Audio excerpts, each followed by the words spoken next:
बोले झुमका बोले गजरा बोले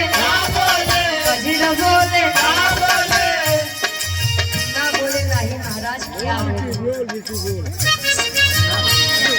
बिलिया बोले झुमका बोले गजरा बोले गजरा बोले साथ लगने का छूटे ना साथ लगने का छूटे ना बिलिया बोले झुमका बोले गजरा बोले गजरा बोले साथ लगने का छूटे ना साथ लगने का छूटे ना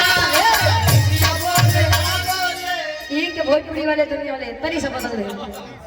हेलो हेलो सूत गइलो हेलो हेलो सूत गइलो तारा बिना नींद आवे ना तोरा बिना नींद आवे ना हेलो हेलो सूत गइलो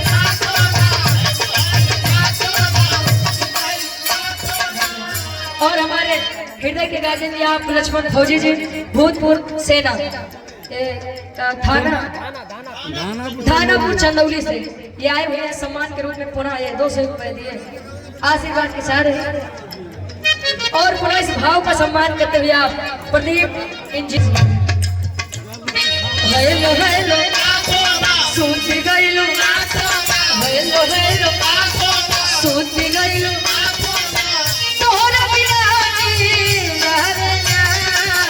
तोरा बिना नींद आवे ना हेलो हेलो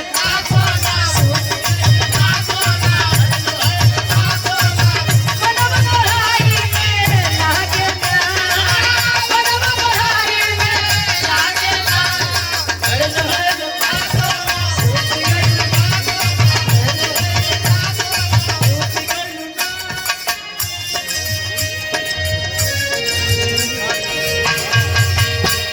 ले जाते हुए सेटल करा गुरु जी की जी